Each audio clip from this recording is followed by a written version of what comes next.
of the strategy consulting firms, people are going to want you to do a case study, right? And so again, I don't want to be the case study interview company, right? That's not Boost. But at the same time, given it is so important and so many people are doing, obviously there's flexibility to make sure we're in a, I guess giving everyone the best chance of making something interesting happening in their careers, inshallah. So let's go. So I want to ask you guys a question, right? The question is, who's done a case study interview? I did. Okay. It's difficult to figure out who said I did and I didn't. Okay, I'll say it again. I did. So yeah, give me some names. How about here? Okay. Rima, okay. Oh, hi Rima. Arwa, tell us about your case study interview. What was it? What did you guys discuss? I can't remember it in detail because this was 3-4 years ago. But it was a group case study. So they wanted to see how we're going to work as a group in terms of figuring out this case in 30 minutes. And they were basically assessing your individual performance and how you perform as a team. Okay. Yeah. You don't remember the actual business case? It was making a recommendation. I don't remember the exact details, but I remember there was I think 6 of us, and each of us got an opportunity in terms of location, whether we should go into that specific country or business or not, and then you work as a team to figure out which business you want to go into, and you make a recommendation as a group in the end. But everything happens in 30 minutes. Okay, interesting. Anyone else? Rima, do you want to tell us about your case study that you were given? Yeah, I did it in 2017 with McKinsey. Okay. They gave me a case of a merger between 2 companies, and it was within 30 minutes, I have to analyze everything and give my recommendation. I passed the first round. The second round, I failed, unfortunately. Do you know why you failed? I guess I wasn't used to case interviews. I was not prepared very well, and maybe I did not, no one coached me before.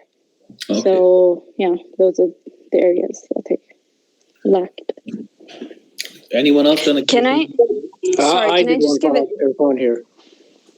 Oh, sorry, I think Irfan, there was a lady that was speaking. If it was a dude, I would have completely ignored him, but I think there was a lady. Sorry, no, I just wanted to make a quick tip on if anyone gets any group case interviews or case studies, try to be the timekeeper. Because, that's what I did, and it worked, and it came out in terms of a feedback point. PwC really liked it. So try to kind of be the person that keeps track of time and getting things done within 30 minutes. Because these companies do work towards a deadline, so they like to see that you're the kind of person that keeps track of time and tries to get the whole team finishing the task within 30 minutes. And that's your way of getting something to say, but not being too dominating in the conversation.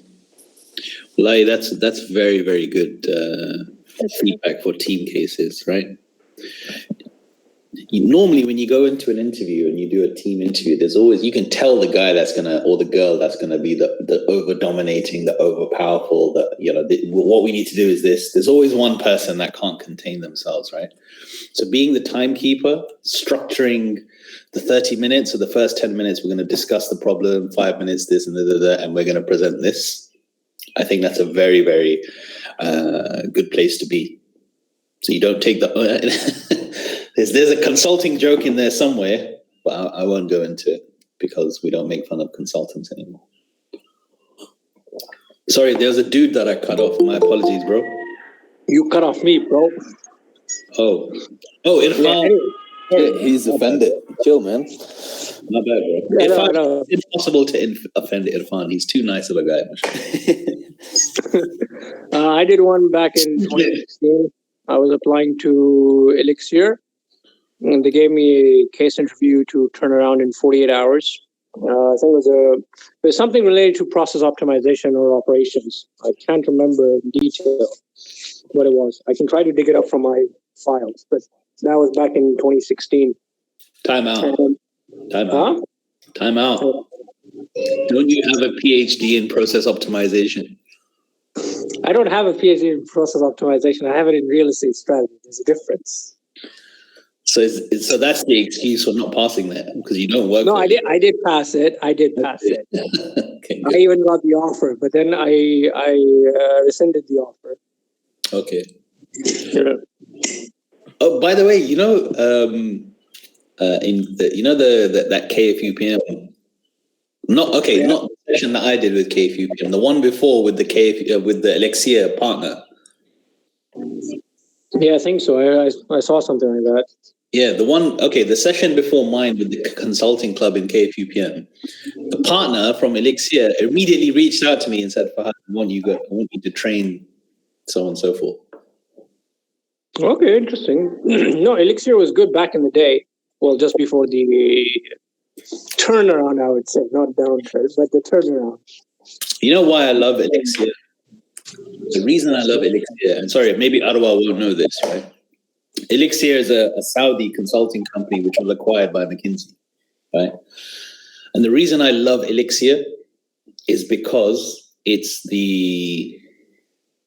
think everyone initially completely just said, "Oh, these guys, they're marketing guys. These guys don't know what they're doing. It's a Saudi firm pretending to be a consulting firm," and so on.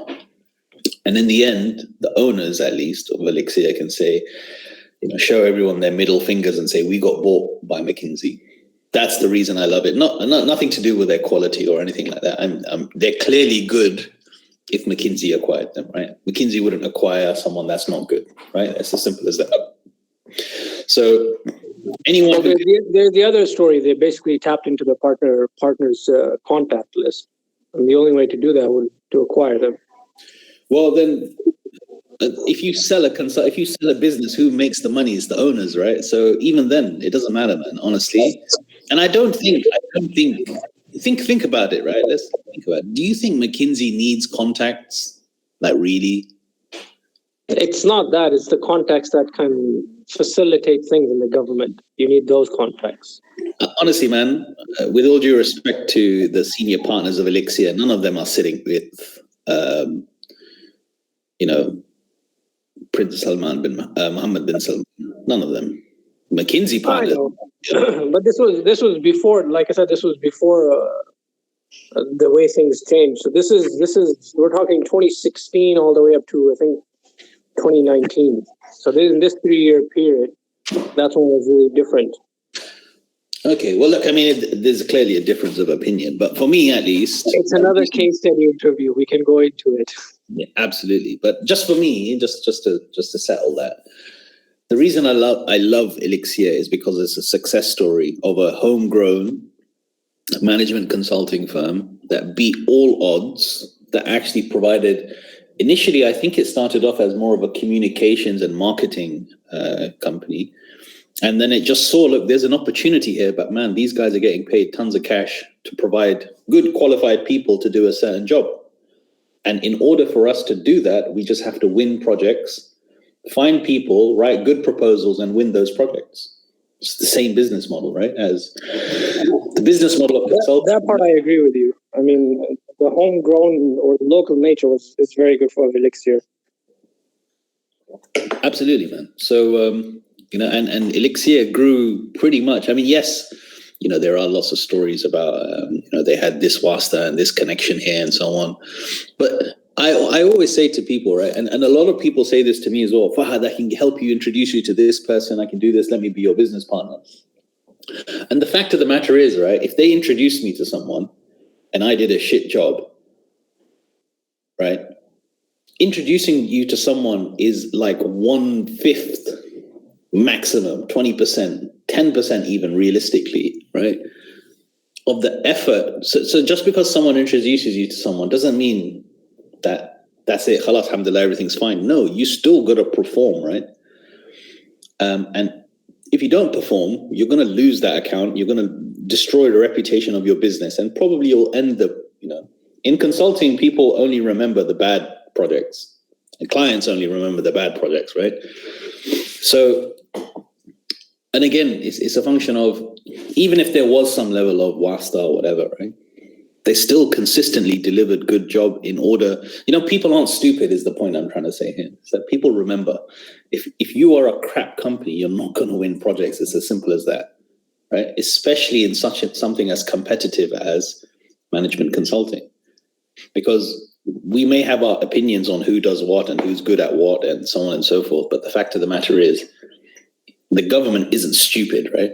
If someone is shit, they're not going to get paid. It's as simple as that. So sometimes it's very easy to get into that discussion of, just those simple arguments. I really hate them. Sorry, I'm kind of going into a lot of detail on this, but we acquired this company because of their relationships, and sorry, bro, this is not a dig at Irfan, because these are discussions I know that were happening and still happen to this day about, Elixir and stuff.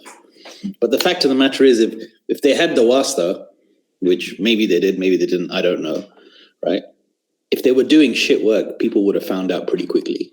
And if there was some undue wasta, then today Elixir wouldn't exist, right? Because they wouldn't, right? It's just the way it is. Anyway, that's just my opinion. Sorry. So there was what was the case study, bro? You didn't even tell us what the case study was. Process optimization, did you say? Yeah, something related to operations and processes. I can't remember. I'll have to dig it up if I have those files. Okay. But I was given 48 hours to analyze the case, present the problems, present the recommendations, and put it all in a presentation deck. And I was supposed to then present it to a panel of partners, which I did. And after that, I got the job offer. MashaAllah. That seems a bit intense, man. They probably asked you to do some deliverables. That was a real project, and they thought, you know what, it's a good way to get. There's another one. So within DGDA, one of the teams, our team for financial feasibilities and all that, when they hire someone, they have a custom case that they've developed, and I think they give around 24 hours to develop a financial model and to present the financial model. Now, the presentation can be done on Excel or PowerPoint. They've left it to the candidate. Mm-hmm. But you're supposed to turn around a financial model within 24 hours, which is doable, to be honest. Yeah. I mean, if it's a simple real estate type model, build something. Yeah, absolutely, man. Very, very doable. And we're going to do a session on that at some point as well. Anyone else? Any interesting sessions? Any interesting case studies? Well, there's just one more point I'd like to add for the case study interviews. So Harvard runs a lot of business programs and executive programs, and some of their programs are entirely based on case study interviews. So, for example, if you look at two of their kind of really good programs, one is the Harvard AMDP, which is the Advanced Management Development Program, and they have two streams on it. One which is a real estate stream, and one which is a general management stream. And within both streams, they teach people through case studies. So Harvard, over the years, has accumulated knowledge of various companies. They developed 4 to 5 pages of cases, explaining the situation, explaining the problem, and all of that. And then they engage, and the professor then leads the discussion, saying that, okay, what's the problem? How would you guys solve it? And he kind of directs the entire discussion towards the eventual solution. And then in the end, when the discussion is finished, the professor then reveals the actual solution that was taking place. Honestly, man, this is really the reason why I say everyone should learn this stuff. It's because it's not specific to consulting. It's specific to, these are things every CEO thinks about. This is things that every executive vice president needs to be, competent with, and so these are real business skills. These aren't. That's why I don't want to be the case company, like to help people get jobs in. That's not what we do, right? But at the same time, I mean, yes, we do, but we don't. I don't know. Whatever. You guys know what I'm saying. Anyone else did any case interviews recently? I did one in 2016. What's your name, bro? Mundir. Mundir.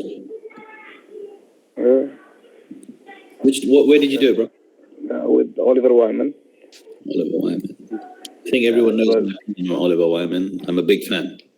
Yeah. It was if you would have rented Eiffel Tower, how much would you rent it for per year?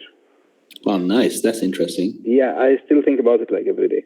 Not every day, literally, but every once in a while. It is one of those things, right? I'm gonna guess, and please correct me if I'm wrong, bro, that you screwed it up so badly that you think to this day, I should have said that. Yeah. 'Cause I was just out of construction business, and what the hell is that? So, You know, when you have like, for example, road rage, and someone says "screw you" and puts a middle finger up at you and drives off, and you think, man, I wish I said this to that dude, and then 3 days later, you're like, I wish I said that to him. Your car's yeah, that's what it is. Anyone else? I'm not sure if I fit in here, but usually for my field, in the design field or UX, it's a natural thing in interviews, UX interviews. It's part of it. Case studies is something that you have to do as an applicant for one of these jobs. So usually they would come to you from. It can be very specific to like features, or it can be business wide, like market position. What is missing in our product? What would you do in this product that would help increase like the engagement or a conversion? Interesting. So it's more about identifying a gap and building a solution for it, right? But focused around UX. Yeah, usually it's not like since design is involved here, it's not as short as 30 minutes. It would take up to 30. It would take up to 3 days, 4 days. Mm-hmm. Yeah, but it goes back to the same point, right? It's about identifying some drivers, and then from those drivers, building a story as to and a justification as to why you're doing what you're doing, right? So, for example, if you're looking at a product for people who are over 60, right? People over 60, I'm generalizing big time, would rather speak to somebody on the phone, right? But at the same time, my parents use TikTok all day, right? So how do you increase sales for a particular product in over 60s from a UX experience, right? How do we get a better user experience for our over 60-year-olds? So, okay, I would do this. These are the options. I think this one would work better than the others. We go into the detail, and this is what we think it would look like, right? Something like that, right? Mm-hmm. It's about telling a story there. Anyone else, guys? I'm actually finding this really interesting because it's number one, it's interesting, right? But at the same time, it's because there's so many different companies, so many different people. What I'm going to try to do after this is get to a stage where we have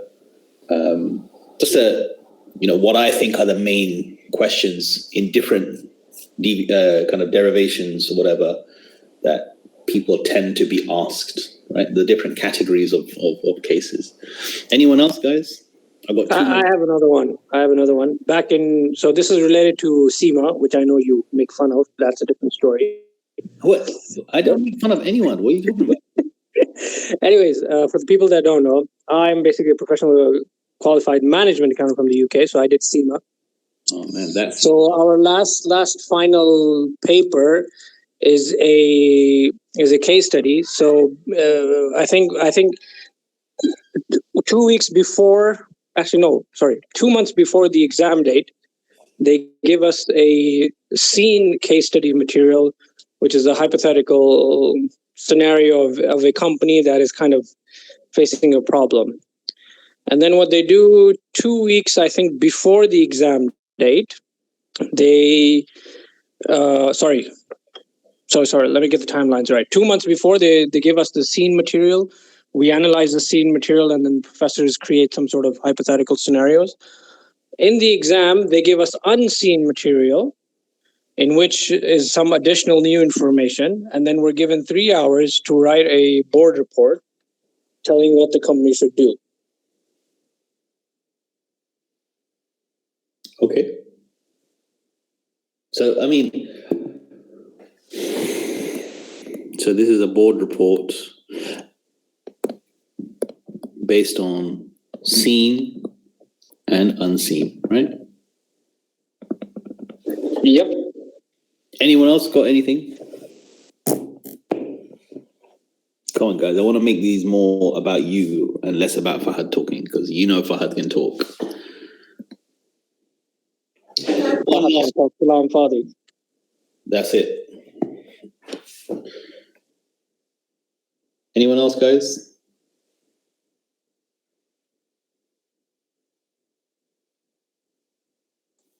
Come on.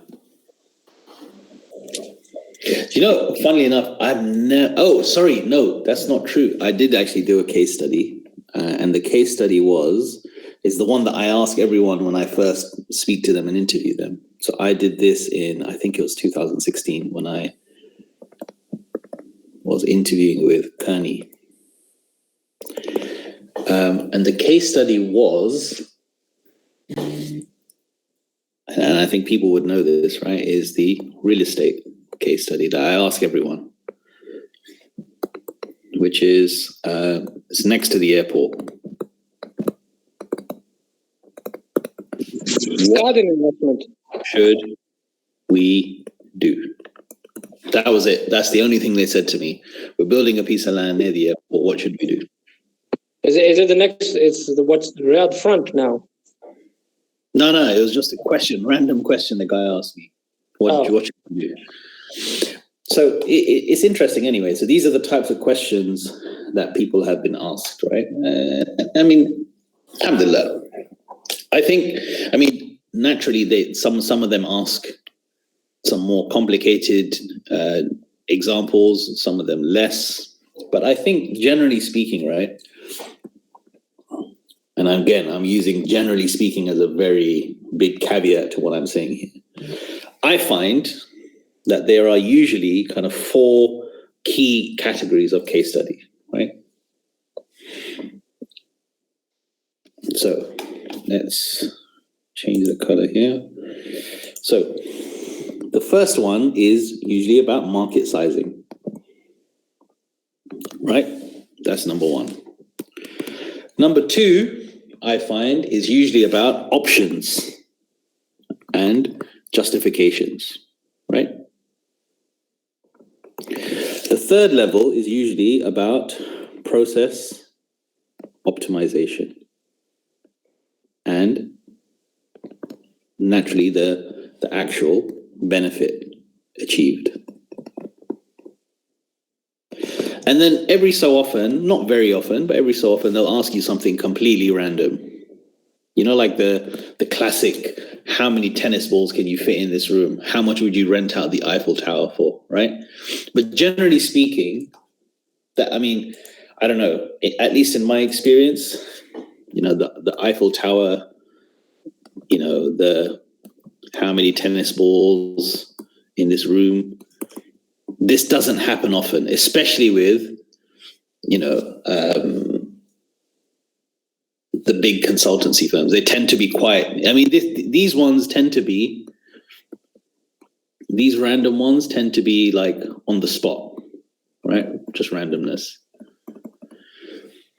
Like when they haven't got something prepared. But generally when you talk about, and I remember when we were first interviewing with KPMG and stuff like that, and this is, you know, the case study culture has been with the MBB guys for a very long time. That's how they've interviewed for a long, long time. And I think the big 4 are following suit. But, and I would say they're probably not as intense as the McKinsey guys. And probably, actually, maybe I'm wrong there. Maybe they are as intense. It's just that the McKinsey guys expect you to get it perfect because it's just so competitive, right? Whereas you're okay to make a few mistakes or not necessarily cover every element of it, whereas in McKinsey and Bain and so on, there's just no room for error. Would you guys disagree? I mean, these three are the ones where I think where I see the most action. And if there were one or two, which were the priority, it would be this and this. Fahad, can you repeat first and second? I can't read it. It says market sizing, bro. The size of the market. Okay. Yeah. Like, can everyone just confirm that my handwriting is not that bad? It says options and justifications. Sorry. Yeah, and this says process optimization. Right? That process?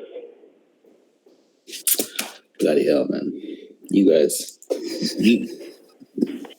are with me like every week, 3 times, and you see my handwriting and you still can't read it. Right? I just realized it. Rima, is that you? We were colleagues. I'm so sorry. Rima and I used to work together at KPMG. Hi, everyone. And she's like an M&A boss. But I don't know why she still wants to do case studies. She just waits.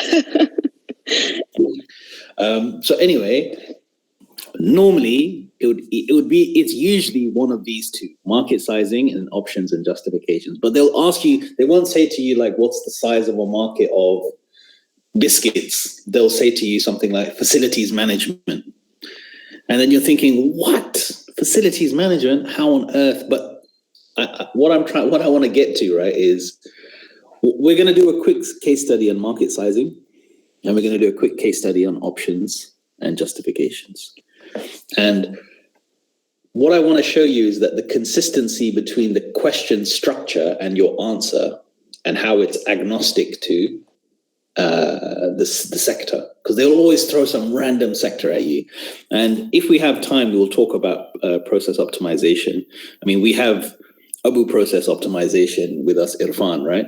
But again, it's, bro, if you're doing a PhD in it, then that's khalas, man. That means you're Abu whatever it is, man.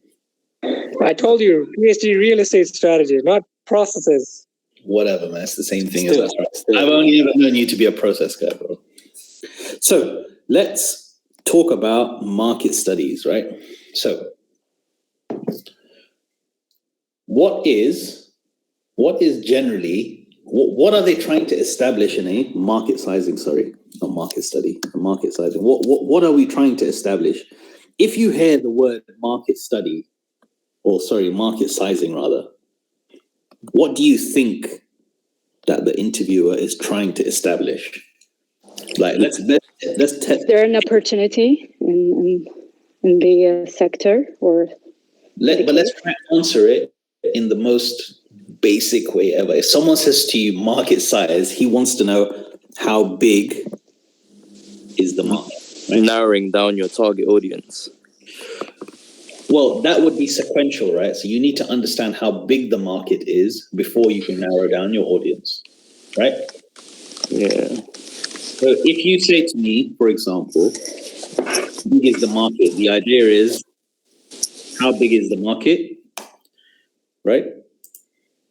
It could then be, what is the size of your portion of that pie, right? So this is, number one is how big, right? Number two would be, what's your share of the market, right? Number three could be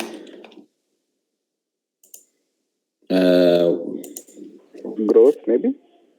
potential growth. Yeah, that could be another one. Oh, sorry, that doesn't look good at all. So it could be, competitors and growth opportunities, right? Would you also consider laws and regulations, if it's a regulated market or not? Yeah. Or how highly regulated?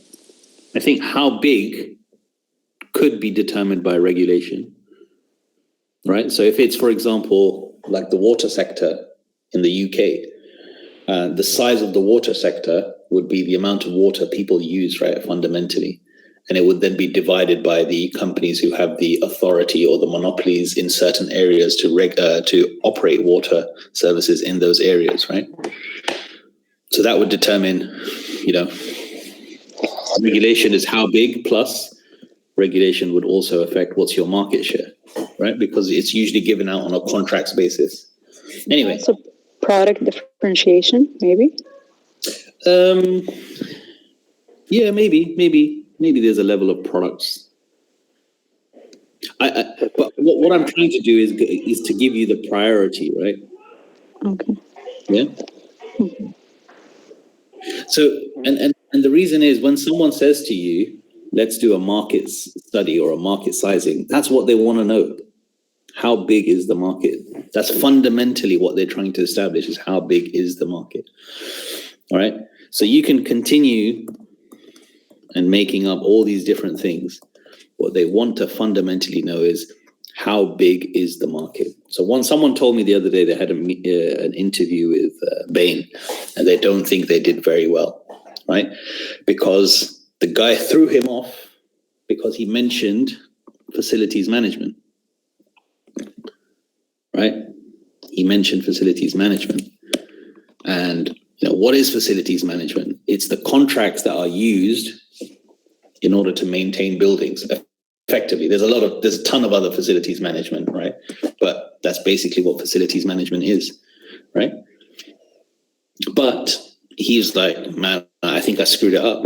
But if you remember that when you're talking about market sizing, it's how big is the market. You should always go back to that, right? Even if you don't understand facilities management in detail, the question is, how big is the market? I guess that's the first point that I wanted to say here. And I wanted to show you guys, I just Googled this case study, right? So it's not me making it up. So if we say to someone, let's do a case study, right? And you guys know how I do my thing, right? I always do it. I always do my case studies like this, right? Which is first we do top down, and then we do bottom up, right? Oops. This is how I always do case studies. And the intention is to get to a decent overlap between the two, right?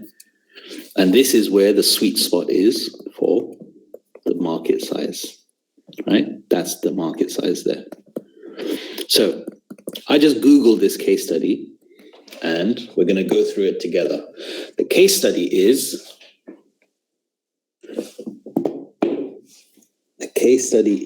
let me think, is about gas stations, right? Market size for retail level petrol or gas, whatever you guys call it in the US and Saudi. I think everyone calls it, is it called gas station in the Saudi? That's what people call them, right? Gas station. Guys? Well, yeah. Yeah. Right, you're not actually buying gas, you're buying petrol, but okay. Benzene. Let's go. Yeah. So, how would you guys estimate? How would you guys estimate top down? Oh, sorry, we've got it written there already.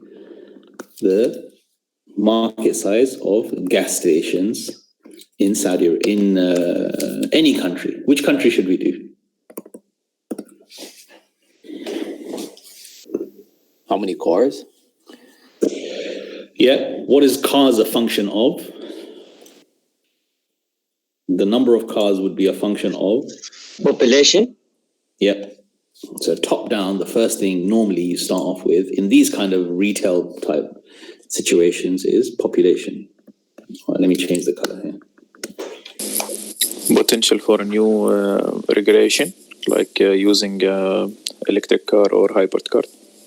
You're going way ahead of yourself. Let's go step by step. So the first thing is population. Then population, you can say, make an assumption for the number of cars, right?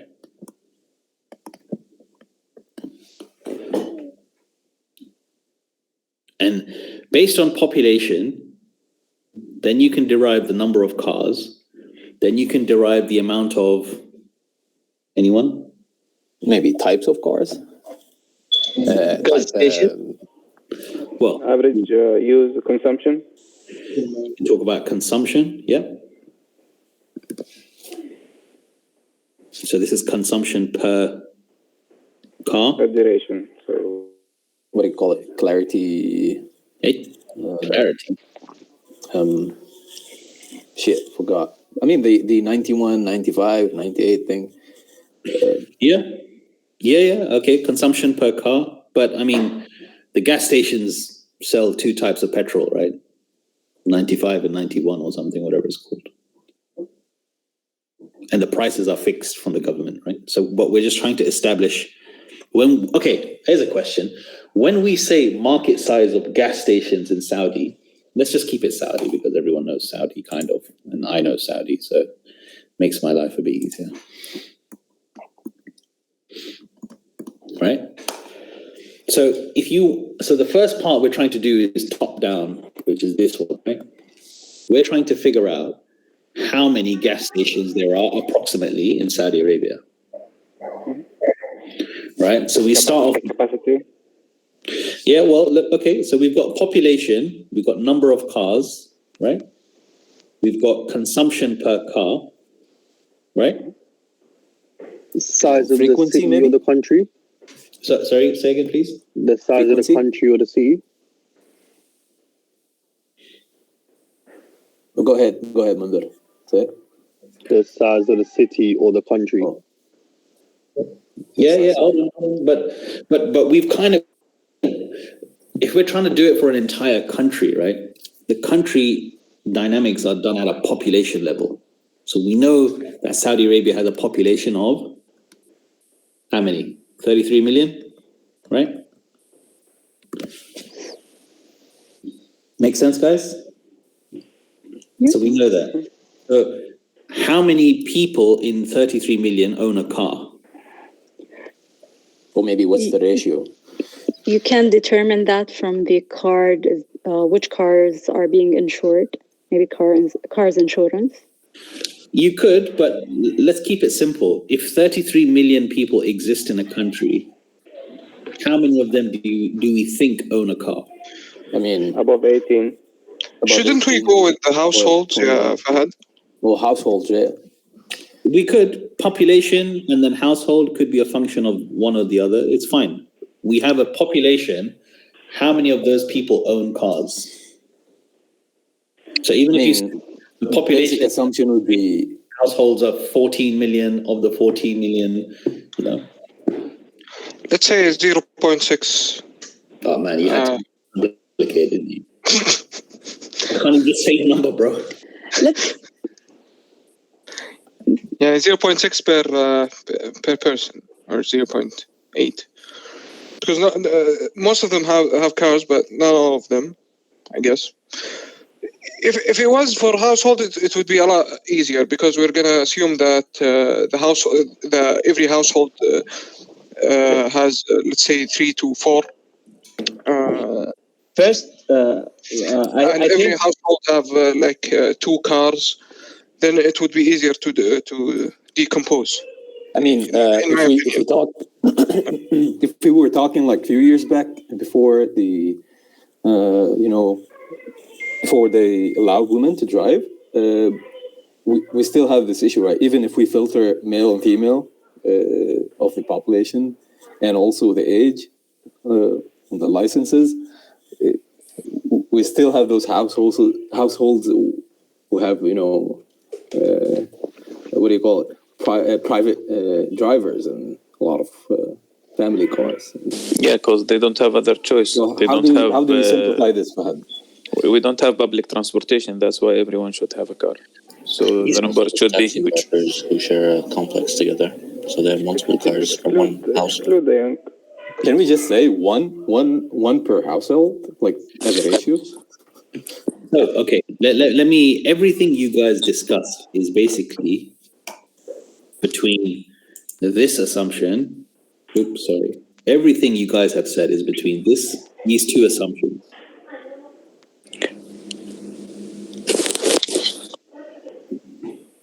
So all of the variables that you've mentioned just now just fall between this and this, right? Mm-hmm. And I can tell you what the number is, because I just Googled it, is 18 million, approximately.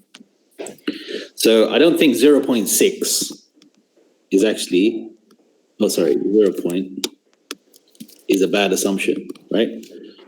But everything you guys said falls into that. This little number here literally represents the entire discussion you had. Yeah? And the reason like why again people stumble on case study interviews is because you just go into too much detail, right? It's about identifying the variable that quickly gets you to when you're what are you trying to do? You're trying to establish the number of gas stations, right? That's what you're trying to establish. But when you're doing case study interviews, people get stuck on all the small things, or what about number of women and so on, right? But all of that is reflected in this one assumption. Does that make sense, guys? It does, yeah. Yeah, we haven't even gone into consumption per car. We're just stuck, which is, shit, how do you calculate the number of cars, you know? And this is one of the things that throws people off. So if I had changed this gas stations to facilities management, I would struggle describing what facilities management is, other than it's basically taking care of buildings, right? So operations of buildings, cutting the grass, making sure the windows are clean, making sure the light bulbs are changed, there's enough tubers in the building, and so on, right? I wouldn't be able to explain it better than that. But the point is, the way you would establish the market size of a retail business is you start looking at the population and you start functioning, start getting down to what is the key variable, which is number of cars. And you can destroy your brain by thinking women, men, 16 or 18 is the age for driving license, but fundamentally all you're just trying to do is get to a reasonable number for the number of cars, right? And then we have to multiply the number by the consumption per car. Now let's talk about how we would derive the consumption per car. Fahad, you see, I hear you saying that, but what's the logical strategy that you would use to actually gather that, 0.6 average of the 33 million people with the number of cars? Okay, let's figure it out together, right? And I don't know the answer, but we're gonna do it together, right? So okay, I'll hear you. I have one suggestion, but I want to hear you what you have to say as well. Okay, so we want to get from 33 million to 18 million, right? So we know this is the answer, and we know that's the number of cars, right? And this is the this is the population, and that's the number of cars, right? And this is the number of cars. And we need to get from point A to point B, right? And we know the answer is 0.6 as a multiplication. I think, whatever, roughly, right? So guys, what are the variables that we need to talk about here? So there is men versus women, right? Oh, sorry. There is the increase in female drivers, right? That we spoke about. What else did we talk about? We talk about electric cars. Income. Yeah, we can talk about income. But Fahad, let's say we weren't given the 18 million. Let's say we didn't know. Let's say, but we didn't know. 33 million people in KSA. How many actually drive a car from scratch? Yeah. Well, okay. Well, How would we dissect? How many can How would we drive? narrow down to a specific amount of people that actually do drive? okay. So let's think about it. So we've got. I want you guys to brainstorm here, and then I want to highlight what are the important things, right? Let's talk about the things which would change the number of. May I jump in here, Fahad? تفضل. For this, I believe the variables are countless. We have city size of cities. We have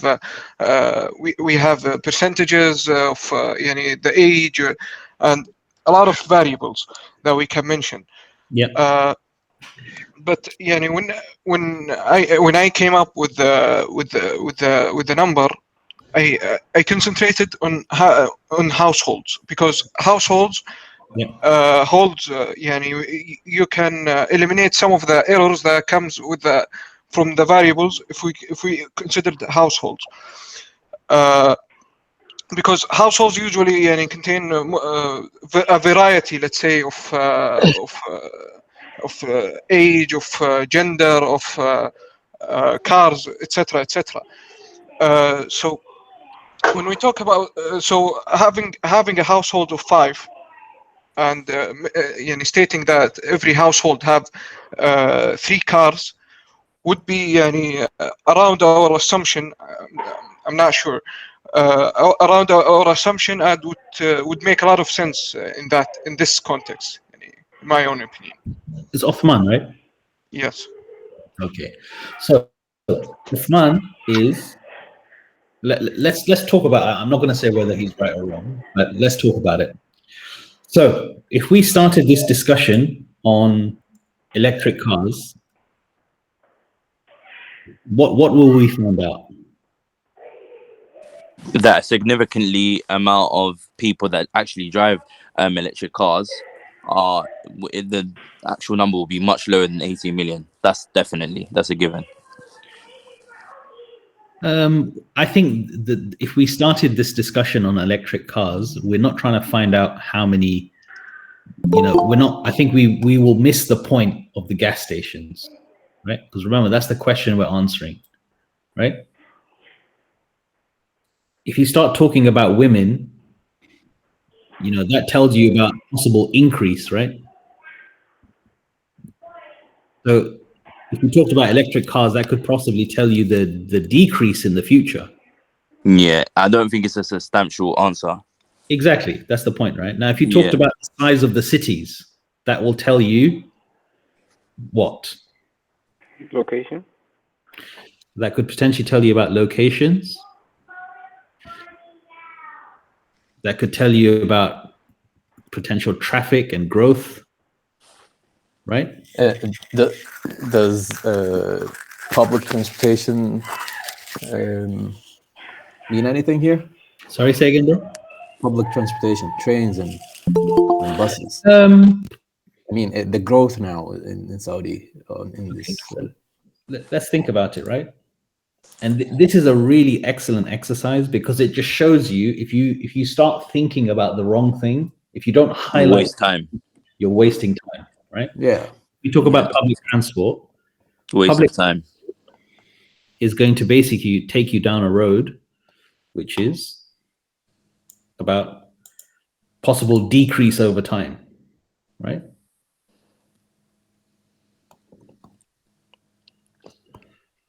Now, let's talk about, okay, so we already said gender, right? Now, let's talk about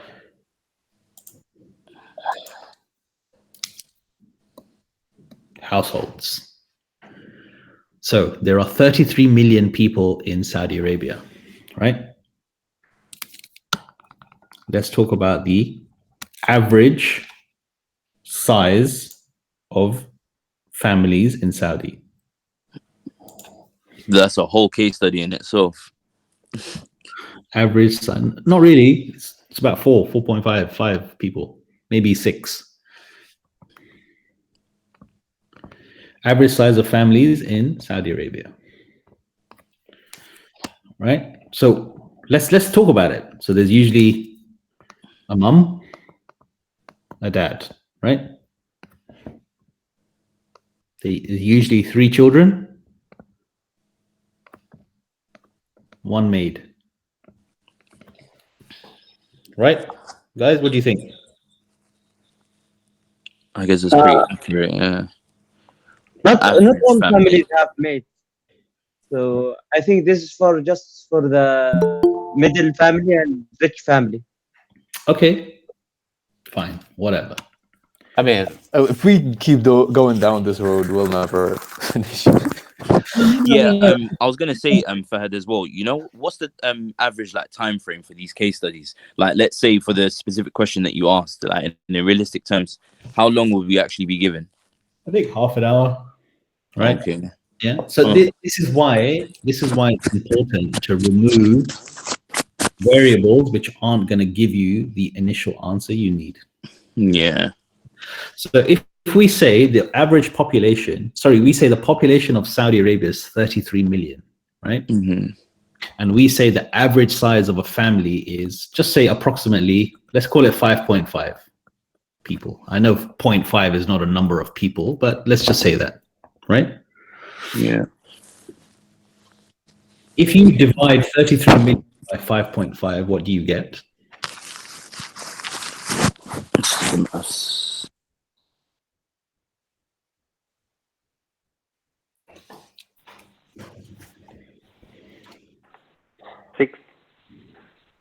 Sorry?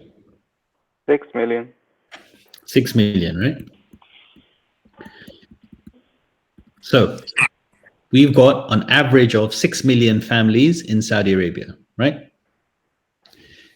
Or rather 6 million households in Saudi Arabia, right? Mm-hmm. Then we make another assumption, which is how many cars does an average household have? On average, about what, 2 in it per family, per household. So we've now got 12 million, right? Now, we've made a big assumption here, which is this. And we've made an assumption, which is this. And we've come up with the answer, which is this. The answer is we're still 6 million short, right? According to what I just Googled. But the logic is 100% solid. This is the logic. So you can ignore this, you can ignore this, you can ignore this. I like that actually. Yeah. It's just you're trying to figure out the number of population based on households. Yeah. I would have done it as well by age of the population. Again, you'll be going down the wrong route. You'll end up back at this. Does that make sense, guys? Yeah. So even if we got 10 million, it doesn't matter what the answer is. It really doesn't matter what the answer is. It's how close you are, isn't it? No, it's not about how close you are. It's this part of it that they're trying to figure out whether you know the logic. Yeah, that's it. Okay. This is the magic. Yeah. Right. So Uthman's 100% right. What you're trying to establish is, okay, we've got a population of 33 million. You need to get to households. Now, if you said, for example, what would this number, 12 million, be in 5 years, right? Then you would start looking at women. Then you would start looking at electric cars. Then predictive analysis. Yeah. That's when you'd start looking at the growth rate in cities. Then you would start looking at transport. You'd also look at household. Then you'd start looking at age. You know, I think Uthman would know this. I think 70% of people in Saudi Arabia are under the age of 30. Right? 100%. Yeah. So do you see what I'm saying, guys? You're trying to establish this number, not the future. All of these things that we discussed look at the future, right? Make sense, guys? Good. Makes sense. So basically, when we start this, keep it as simple as you're trying to find out how many cars. Just try Google that, you know, without digging deep. If you find the answer, then just move on. There you go. Well, look, you're not 10 going to seconds. Google anything in a case interview, bro. So case interviews are done live in front of a partner, right? You can't Google anything. Right? Okay. Okay, we'll talk about that. So that's and remember, guys, that's literally part one that gets us here, right? So let's just follow our analysis, right? So we've got 12 million, right? You know, maybe it's just for the sake of continuing our discussion, right? So now we have 12 million cars. Now we need to talk about consumption per car. How much petrol do you think each car uses? It depends on the car. However, Okay. I think it's mostly 80 liter per car. The tank of the car is almost 80 liter. As much as I know, it's like 50 liters or 60 liters for small ones, and for big ones, it's like 100 and 120, around something like this. Yeah. So Let's do this again. Consumption per car. How would we work this out? And Uthman, bro, you're gonna have to text me your answer, Uthman, because I don't want you to say it because I think you'll know how to do this. So let's work out consumption per car.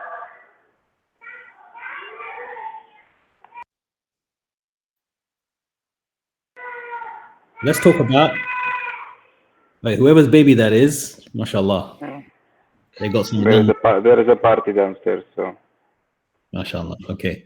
So one thing we need to always work out in these case studies is you're going to see this word average come a lot. Consultants, we love the word average because you can argue average all day, every day. Right? It's a matter of interpretation, right? So let's talk about the average car. The average car in Saudi Arabia is probably, what car is it? Toyota. Yeah. Toyota. Toyota. Camry even, right? Let's be specific.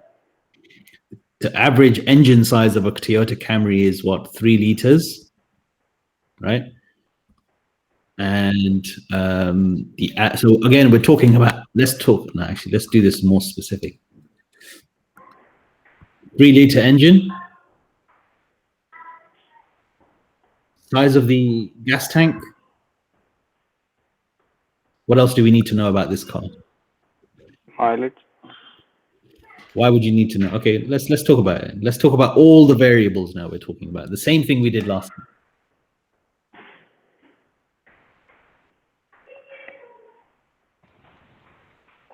Efficiency. Efficiency, yep. So how do we determine the efficiency in a car? Efficiency is the mileage itself, isn't it? Is it its life expectancy? It's no. It What, has. sorry. There are multiple efficiencies for a car. يعني, as a mechanical engineer, I can tell you this.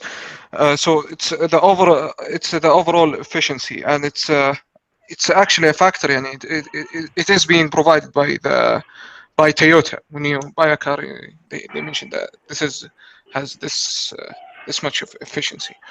So just what is the efficiency? Age. The simple answer. That's what I just said. Yeah, life expectancy. Yeah, but life expectancy. I'm sorry. Yeah, but what I meant was. Usually was it's 5 different. years. 1 minute. Let Uthman finish. And there was someone else that said something whose connection was bad. Sorry, I didn't hear that. Uthman, do you want to just carry on, bro? No, it's just the efficiency. What I mean by efficiency is the fuel efficiency. Yani how much mileage can this car get you with this much gas? Yeah. Mileage per liter. Yeah, exactly. So this is mileage. the efficiency. Yeah.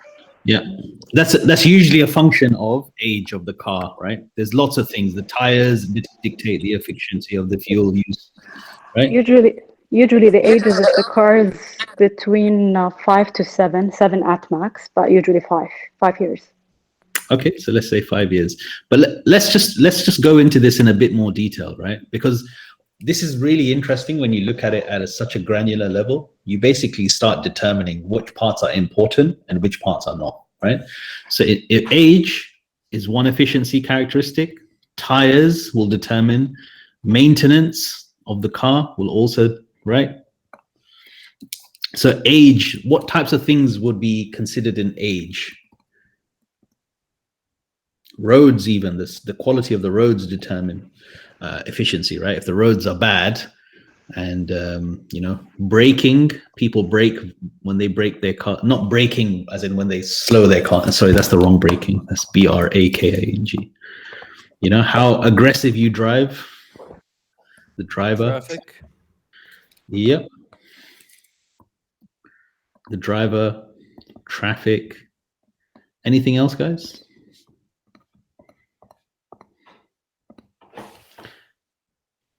Accidents, maybe. How I don't know. I think that would come under maintenance. Okay, khalas, maybe if it's been in an accident, I don't know. Maybe, yeah. Okay. It is in there. If there is a Camry having more than 3 accidents within 3 years, it will be different than the Camry that haven't any accidents. Yeah, okay. So it's different than the maintenance and the tires. It's something different. That's what I mean. Okay, fine. Anything else, guys? So I'm going to take that as a no, right? So we've got this average car, which is a Toyota Camry. It's 3-liter engine. The size of the gas tank is what, 80 liters, did we say? Right? For Camry, 60 liters, as much as I know, because they're small cars. Okay. 60 liters, right? But however, we have big cars, so we need to take that in account. Subject matter experts in Camry as well. Okay. Sorry, bro, I didn't hear what you said. Sorry. Yeah, I said we need to take the big cars into account, because we're not doing it only for Camry. We have, for example, Land Cruiser. We have big cars like Chevrolet, Gems. Yeah, he killed it by the word average. Yeah, that's the point, bro. I'm just trying to average everything, but you're right. There are lots of different cars, right? There's GMC. I loved when Saudis called GMC gyms. It's GMC, man. General Motor Company, not gyms. Okay. Yeah, you're right. You have supercars in Saudi, right? Right. But the point is. Yeah, I understand, but I think the best way for averaging is taking the ratio of small cars and the ratio of big cars, and then take the average of the size of the tank. I promise you'll probably end up with a Toyota Camry, bro. That's the whole point. When you do that, yes, you're right. That's the detailed way of doing it. Remember, you've got 30 minutes to do this in front. And remember, we haven't even answered the question. This is the sub-question. So this is question 1. Now we're talking about question 2, right? We're not even halfway yet in the case study. But it's about getting to the point as quickly as possible in the correct logic, right? Right. So what you wouldn't, but actually you do raise a good point. What you wouldn't do is say the average car in Saudi is Toyota Camry. You would not say that. You would say the average car in Saudi is this. You would describe it in these terms, right? So we're saying the average car in Saudi, if you take all the GMCs, all the supercars, all the Hyundais, and so on and so forth, you would say the average car is 30 liters engine, right? Now, you would say In that case, it's 80, bro. I'm sorry. Sorry, bro? In that case, it's 80, bro. I'm sorry. He was right. Did you Google that?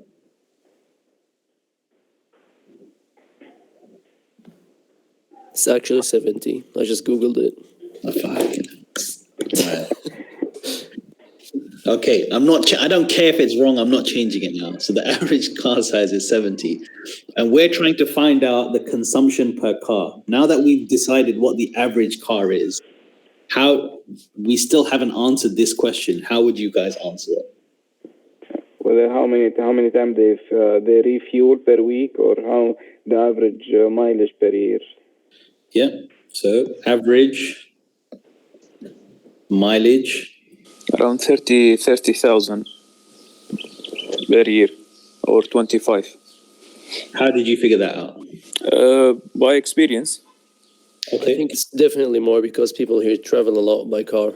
Yeah, it depends, but most the average pays for this 25 to 30 maximum. As an average. Yes, we have a lot of people they drive more than this a year, and we have a lot of people they drive less than this a year. Uthman, bro, what do you think? I think it's for me it's less. Okay. But yeah, 30 makes sense. I think the interviewer would have kicked us out by now. Sure. So we're saying top, right, is around 30,000, and bottom is probably say 15, 20. Yeah, it's 15. What's the average between this? 22,500. 22. All right, let's just call it 20,000 because otherwise the maths is going to get way, way unnecessary. Khalas, let's do it properly, man. 22,000 miles per. So the question then becomes, what is the consumption per car? Right? 4 times a month. No, wait, right? We know we do approximately 22,000 miles a year, and we know the maximum we can get is 70 liters. So within that, how do we figure out the approximate mileage that we do? On average, 10 miles per liter, or 10 kilometers per liter, just roughly. All right, let's just keep it miles. It's 8 liters per 100 kilometers. 8 liters per 100 kilometers. Does that make sense? Yeah, it depends on the car and the specification. So I just Google the average, to be honest. Yeah, the average is 10 kilometer or 10 mile per liter.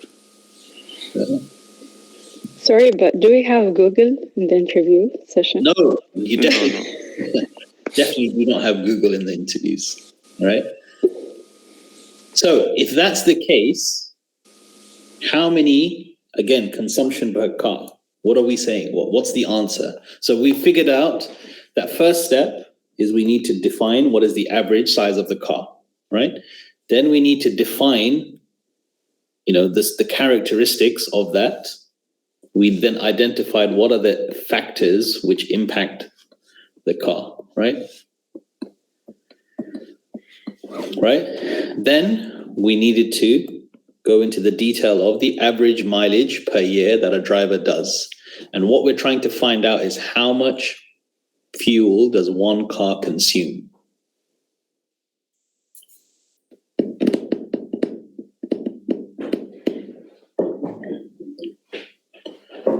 So we know the average petrol storage size is 70 liters. And we know we do about 10 miles per liter. 2,200.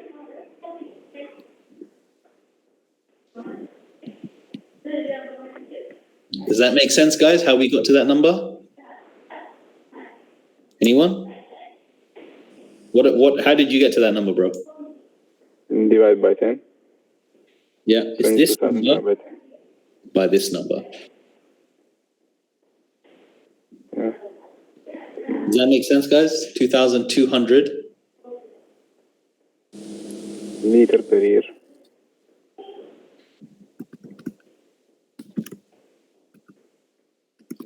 So if we do 2,200 liters per year, how many trips to the gas station do we need to do?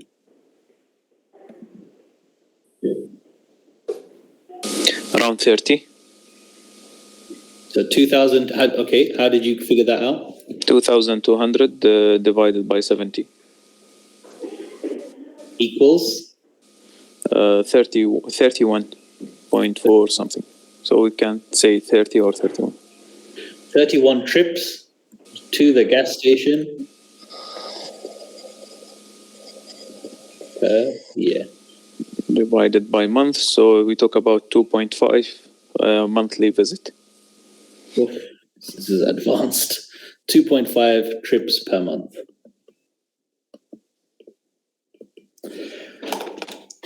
You see, guys, again,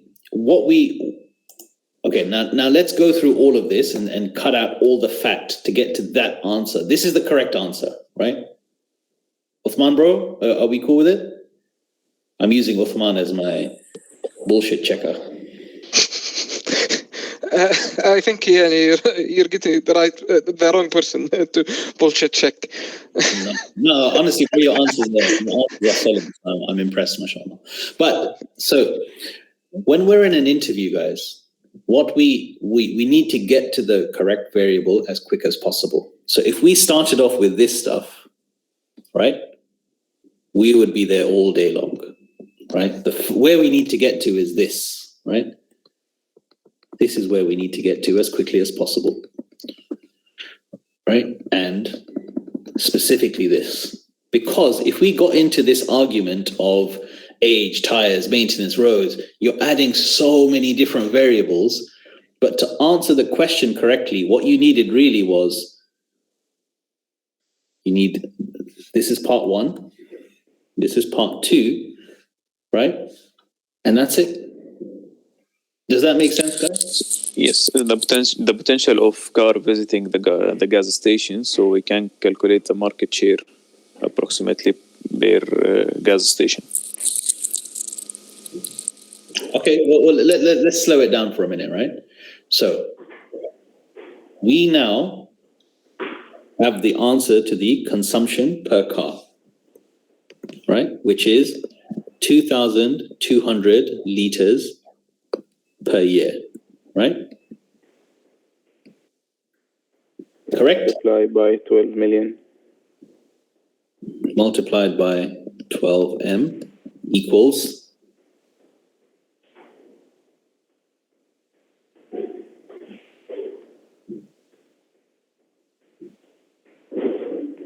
what's 2.64 to the power of 10. What?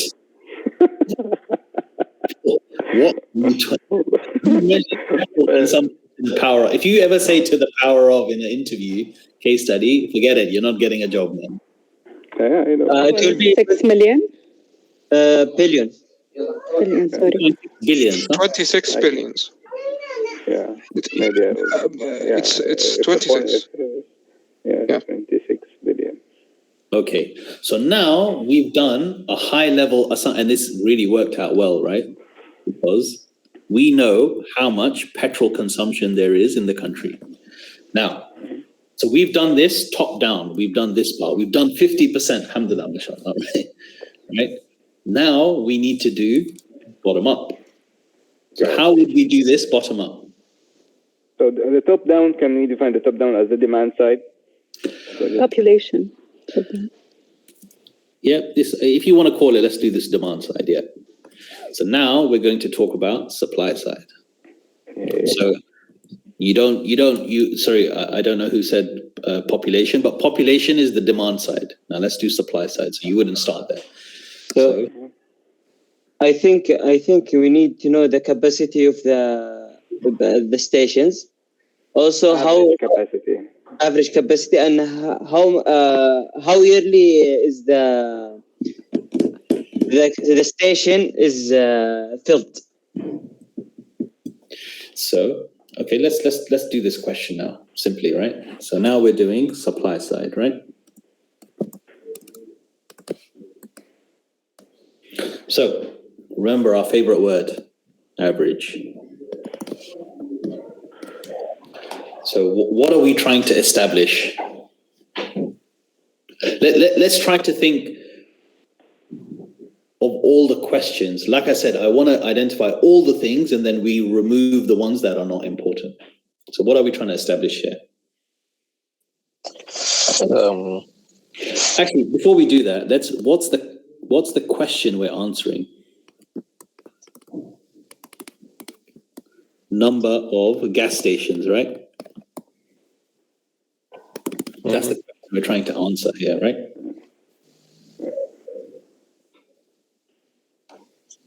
Capacity. It's a function of capacity, right? What we're trying to establish is capacity. So we've got an idea of how much gas is consumed or petrol is consumed. Now let's talk about, okay, how many gas stations do we need in order to deliver that capacity, right? So let's talk about the average gas station.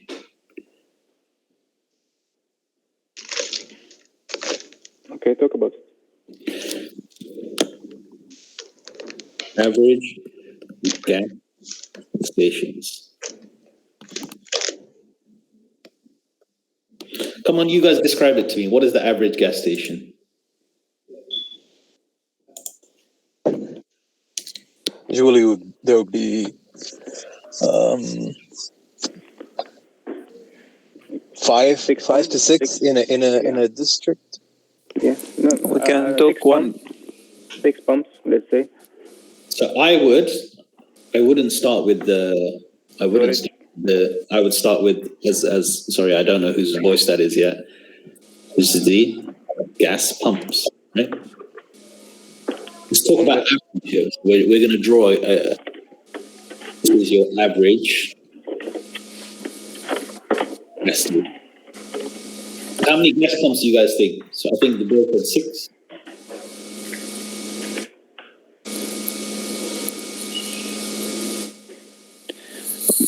Average is per gas station is 3, يعني 3 to 6, or it depends on the size of gas station. But you can say its average is 3. I've never seen one with 3. I'm going to be honest, bro. 3 is just a weird number to have logistically. It's usually 6 or 4 or something like that, because they usually have one on each side, right, of the gas. Yes, it's usually 6. Sorry? It's usually 6. Usually 6, yeah. Did that make sense what I just said, or did I lose everyone in that? Mm-hmm. As in, your car comes in here, or it can come in here. So there's one guy who's usually Pakistani or Bengali, and he's the guy that puts the petrol in your car, right? And it's on one or the other side, right? Yeah. So Fully Muhammad. Fully Muhammad, exactly, right? So a gas station can serve 12 at the same time?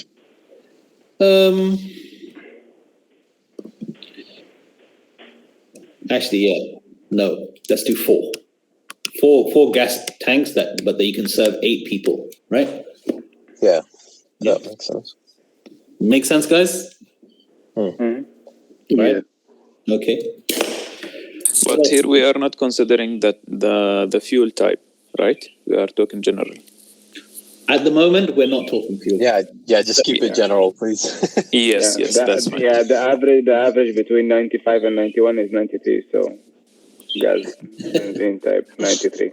Okay. The fastest way to get kicked out after saying, what was it? To the power of. That's in the same thing. Okay. So, fuel type. Okay, what other variables can we look at? The tank. Right. Yeah, the tank. The main tank underground. Okay. Capacity. Average main tank capacity.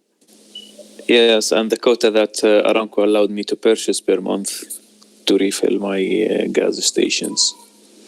Okay. They have a quota for each and every gas station, and it depends on your size, how many gas station you have as a running business. Okay. This is a cap. There's a ceiling. Okay. All right. That's supposed to be underground. I hope that makes sense. Okay. Anything else, guys? Okay. So we have the tank, and we have the consumption. We have how many times per week or per month does the gas station refuel? Okay. So refueling of the gas station? Yeah, the refueling. Yeah.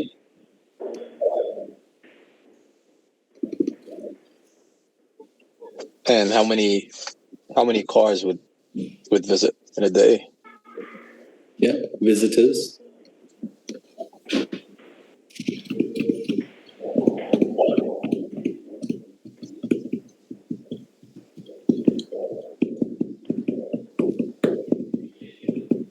Anything else?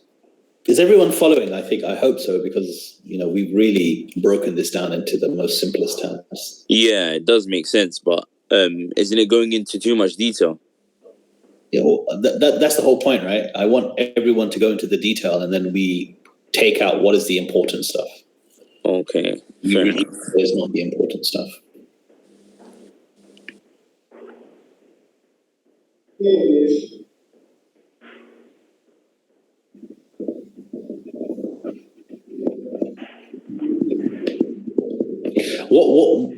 What exactly are we trying to answer? I mean, it says it on the screen, but no number of gas stations. From the supply side, yeah, not from the demand side. Exactly, right? So we know what the demand is, right? We know that the demand is approximately 2,200 liters per car, right? Mm-hmm. That's per car. And we know per year it's 12 million. Times 12 million is 26 million years. Yeah. So what we're trying to establish now is how many gas stations do we have, right? What we could do is identify how many gas stations. So there's a number of gas stations. We can establish how many gas stations we need, right? Maybe that will help you refine what we're saying. Yeah. I have one question, Fahad, if I may, please. Isn't supply is a factor of demand? If we were to go to gas supply, we can go to the oil. Then we go to we can go from oil until gas stations to cover the supply. But isn't it I'm sure this is dumb. It's a bit dumb, but I want to know. Isn't supply supposed to be driven by demand? Of course. So there is a saying, right, which I think everyone knows, right?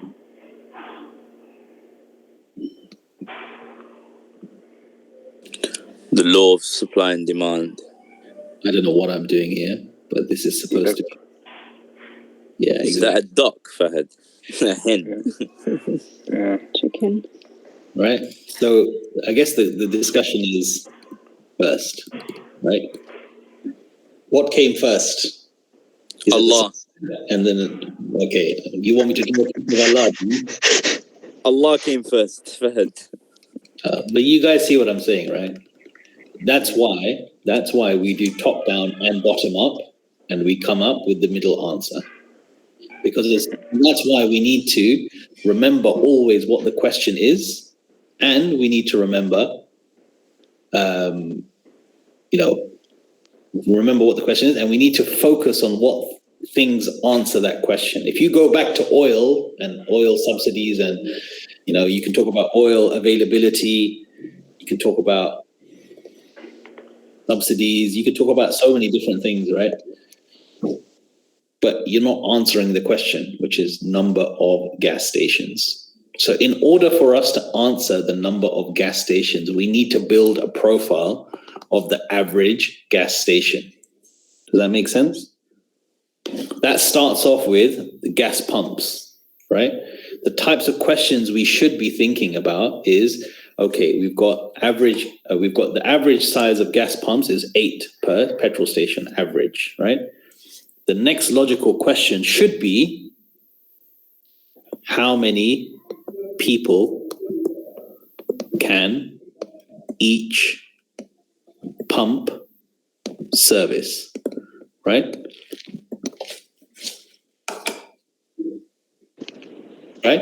So in order for us to answer this question,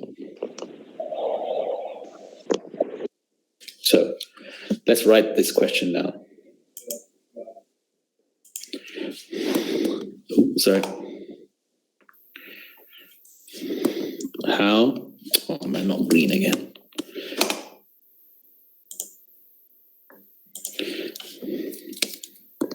How many people can we serve? Right? So that means it involves time now. Absolutely. We need to make some assumptions, right? As a business. How many? So how long a pump can fill up a car and how long? Yeah. Would it take to fill that car up? What we're trying to do is establish how many people we can serve, right? Per each pump. And we said there are 8, right? So what we're trying to figure out is how many vehicles per pump per day, right? We're trying to figure out, and then that we're trying to figure out is how many liters per day are we able to serve. Does that make sense, guys?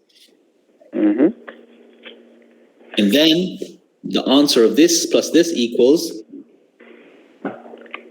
gas served by average one station. Right, you can work near that. Make sense, guys?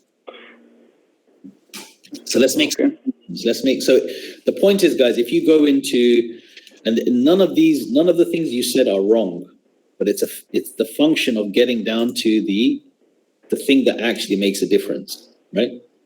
You're 100% right. Aramco gives quotas. You're 100% right. It's depending on your tank capacity. But these are specific to, like, for example, I think Petromin is a big one in Saudi, right? Neem is another one. And there are others. Al Idris is another one. But every single one will have different. We're trying to figure out the average, right? Yeah? Refueling. Right? What's important here is visitors, right? Which is basically vehicles. This is not important. And for the sake of this discussion, this is not, and this is not either. We're trying to figure out the capacity of how many people on average we serve on a daily basis. Traffic, basically. Basically, exactly. It's actually, we're trying to establish the footfall of a gas station.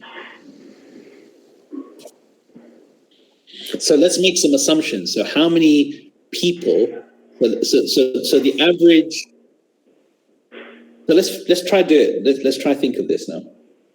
We've got 8 average gas station rather has 8 pumps.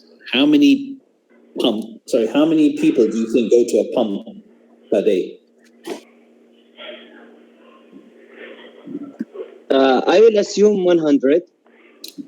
Why? I think I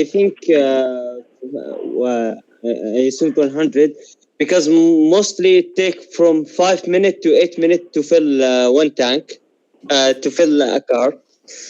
Second, most of the time the pump is not used. it's mainly used when there is rush hours. In the beginning of the day and when the people get out from their work. So it's not used all the time. Okay, so let's talk about this in more detail, because thank you, bro, for being the first to speak out. This is very important, right? So vehicles per day. So we've got this amazing forecourt, and within it we've got 4 pumps, right? This is the entrance. This is the exit. So let's now try figure out the different things. So sorry, bro, what's your name, Malish? Osama. Okay. Osama said between 5 to 8 minutes, right? Is the average trip, right? Oh, sorry. 2. So let's talk about it. Let's go one step before this. What are usually the opening times? Mostly it will be 4 a.m. I think 4 or 6. It's around that time. The opening, I mean the opening of the gas station or the opening of the traffic? Let's just keep it to 6 maybe? 6 a.m. No, okay. So let's say how many hours a day is it open? 24. 24 hours a day? No, not all. Average. Because there is a time. You can say 18 hours. Okay. Yeah, because there is time for refilling the tank, the tank of the From the 12 station. a.m. to 6 a.m. most of stations are. So this is a very important discussion, right? This is about, it's not only about capacity, right? It's also about availability, right?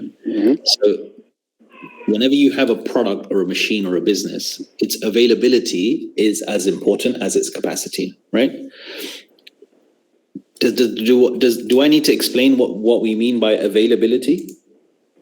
It's simple. What times is it open, right? Right? This is a very important discussion. So this capacity could be 100, but it's multiplied by the availability, which could be a percentage, which therefore means, and that's say 25, therefore you end up with 75, right? But let's discuss this in more detail shortly. Let's go into this. Okay, so the opening times are 18 hours a day. The capacity is 8 pumps, right? And the availability, we'll go into that in a bit more detail now, right? So actually, no, let's do this. So let's say the average, so if we say the 18 hours a day and 8 pumps, let's try to figure out the maximum number of cars you can get into the, on an average of 8 minutes per trip. What's the absolute max?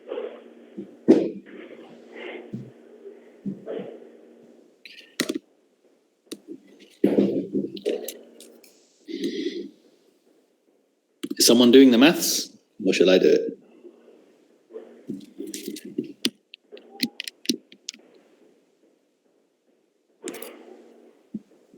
Uh, 135. Vehicles per day? 135. Per pump. 135 what, bro? That's the 135 cars per pump per day. Okay. So it's 135 cars per pump per day. So 8 pumps would be times 8 pumps.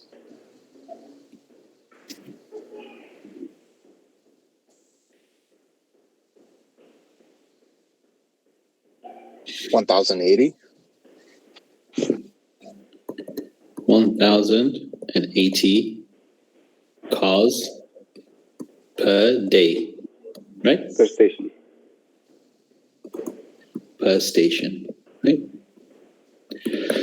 Naturally, there is a big assumption that we've made here, that we've assumed the availability would be 100%. It would always be occupied for the 18-hour period, right? Which is not realistic. Sorry? Which is not realistic. So we have Which is not realistic. So what do we think is realistic for on average? Yeah. The utilization or the per day. The average would be 12, maybe 12 hours. Let's talk about it as a percentage. So right now we've assumed the availability and the utilization is 100%, which is naturally what got us this big number. What do we think that should be realistically on average? I think 70% to 60%, from 60 to 70%. So I will assume 70. Okay. I think 70 is high, but that's just, it doesn't mean your answer's wrong as long as you can justify it, right? Because remember, it doesn't matter.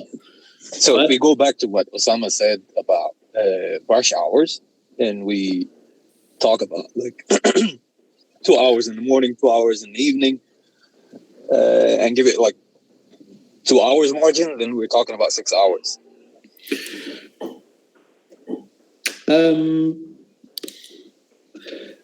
So we can talk about lots of different things here. We can talk about rush hours. We can talk about people going to the shop on the inside, people getting their tires changed at the same time, getting their gas, their oil checked, right? All of this affects this, right? Right? Yep. Mm-hmm. So, and naturally, so whenever I do these things, right, it's you can spend hours just justifying why you're saying this, right? You can spend hours doing that. But I think keeping it simple, say 50%. That's what I think. Keep it simple, right? Because if someone said to you, why do you think 50%? Well, I'll say, well, you have rush hour, then you don't have rush hour, then you have people, all of these factors, if you add all of them together, it's definitely not 100%, that's for sure. I think it's closer to 50.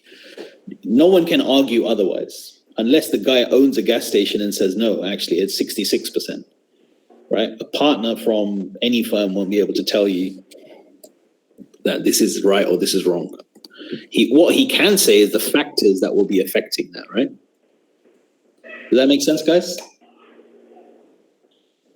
So let's do this calculation on this. So what would happen to this number? What would happen to this number? Reduced by 50%. Yeah. So what's the oil divided by 2? 540 will be 540. Wow, quick maths. 140 plus, right? So it's not that. Okay. So now let's go back to this. So we've now established the number is 540 cars per day per station, right? Is everyone cool with the logic so far? Guys, everyone okay? Okay. So 540. Now let's go back in time. Let's now figure out. So what we said is the average consumption. Sorry. The average service. Average gas station. Average gas station services 560 cars per day. Make sense, guys? So we're now talking bottom up, right? So what So remember, we're trying to get to number of gas stations. That's the objective. So how do we get from this number to the number of gas stations based on all the information that we have?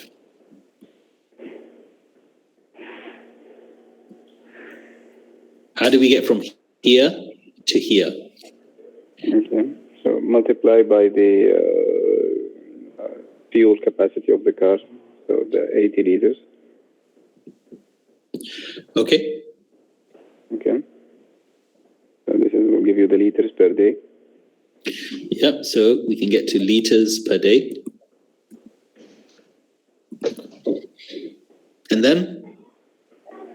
Well, we need to find it per year, so we need to multiply by 365. Alhamdulillah. Yep. Yep. And then we need to divide these two values. Which two, bro? 26 billion and liter per year. So what's the liters per year?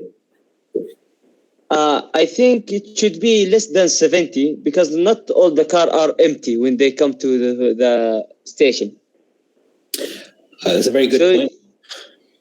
So again, we're talking about here. It's a very, very good point, right?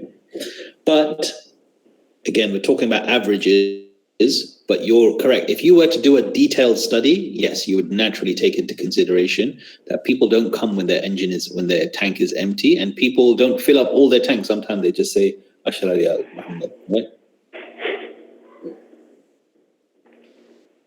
Right, guys?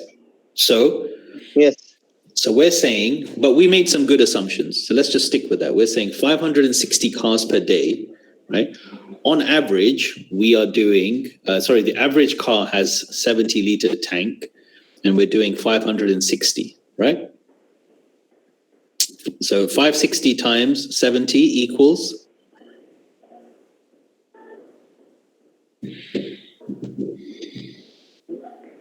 $39,200. 39,200 liters a day, multiplied by 365. This is 14.3 million.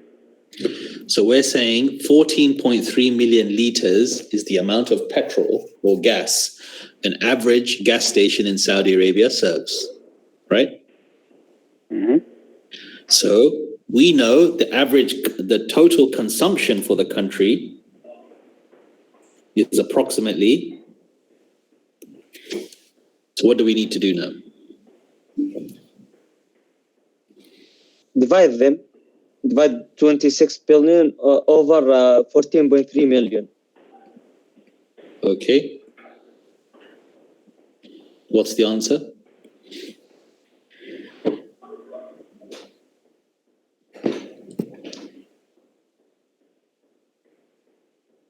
I think it will be around 18,000. No, I think not 18,000. Just yeah. No, 1,800. You sure? I think around that. Yeah, I think. Anyone else? Can we validate that, please? Just I will use the calculator to validate it. Oh, you will do. Okay, mashallah. Good. Yeah, 1,800. Yeah, 1,818. It's around 1,800. So the number of gas stations in Saudi Arabia is. It would be interesting. Can someone Google how many gas stations there are in Saudi Arabia?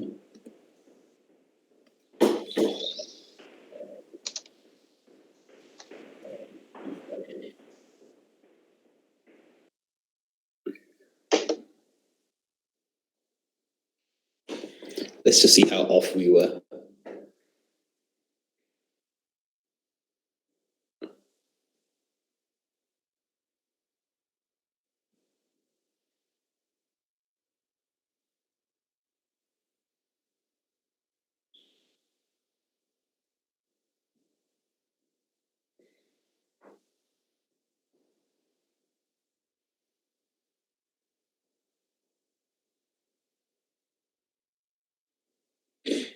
Anyone? I didn't find anything. No, can someone else just validate? Oh, sorry. Okay, hold on. Let's Google. I'm Googling it. Yeah. So, number of gas stations, KSA. There you go. No, that's one of those stupid reports that no one tells us the number. Base year.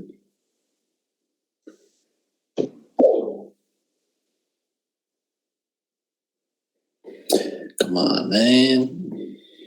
It's the only number I want to know. They're not telling me what it is. It's not possible. You have to purchase reports. You got to buy these bloody reports, man. Yeah. Okay, wait. There's got to be a bloody Al Idris. Okay, petroleum return.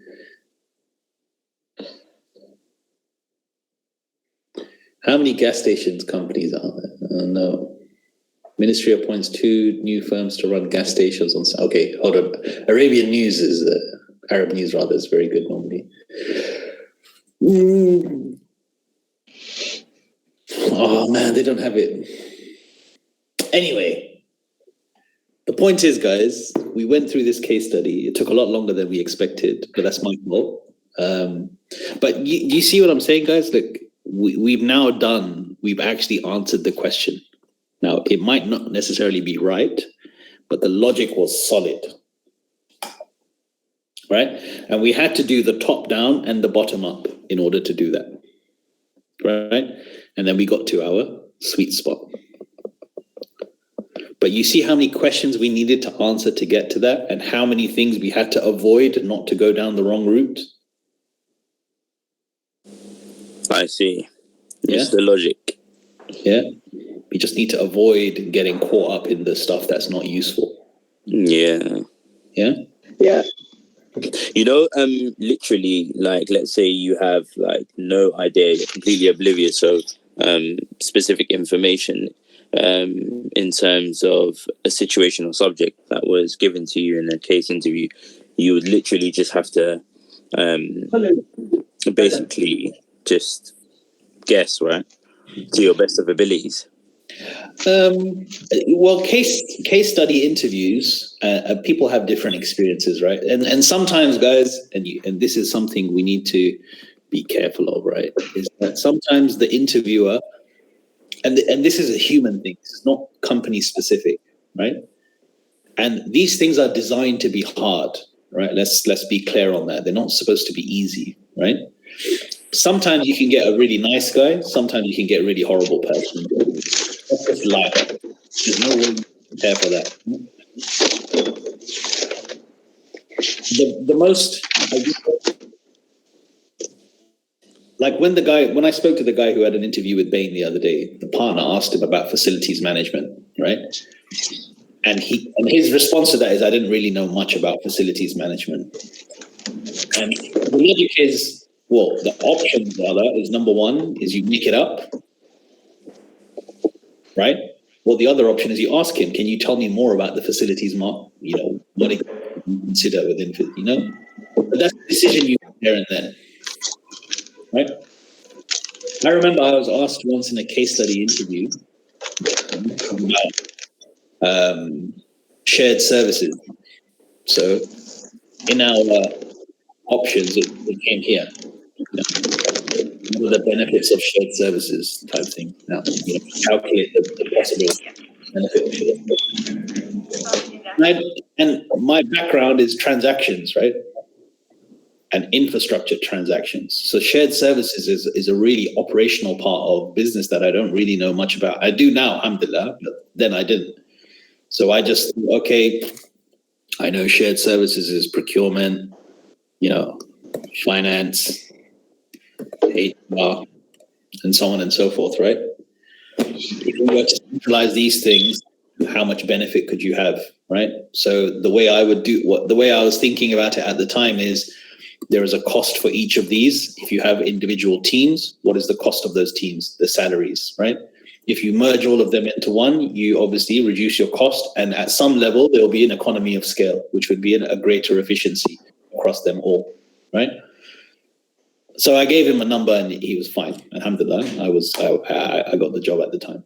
But I didn't, again, sometimes not knowing enough about an industry makes your life a bit simpler. But going back to what we were discussing here, because everyone knows what a gas station is, it's very easy to get caught up in things which don't add value to the case. I mean, they do if you had 3 days to answer the case study, but you don't in this instance, right? Right, guys? Do they care about how accurate these numbers or the logic and the way of it? Logic.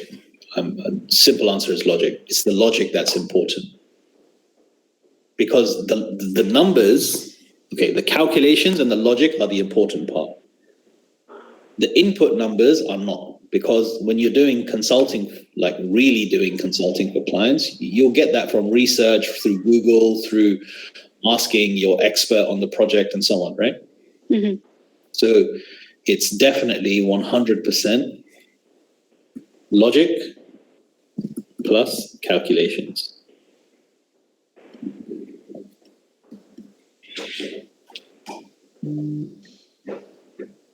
Are we cool with that, guys? I wanted to actually, I got a message just before the session saying, bro, what are we talking about today? Right? And I said I wanted to do three case studies in one.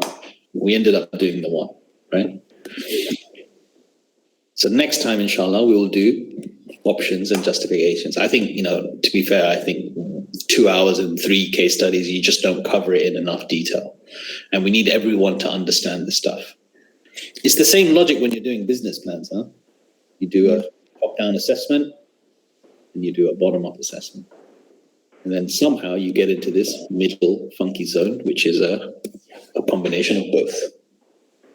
But if you visualize your case study in this way, it will help you. And obviously by visualizing, either you draw it, ask for paper and say, I'm going to draw some notes, or you think of it in your head. But the most important thing, like I said, guys, is you need to just ignore the things which will not help you answer the question yourself. So there's lots of X's throughout this. I'm going to share this with you guys and hopefully you'll remember it. What do you guys think? Shall we call it a day on that? Or do you guys have some questions on this? No, I think that's calm still. That's cool. Anyone else, guys? Great.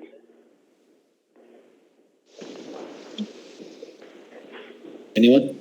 No? No, thank you. What is options? Now, can you go back to the quadrants? What is options? What, this one? What? No.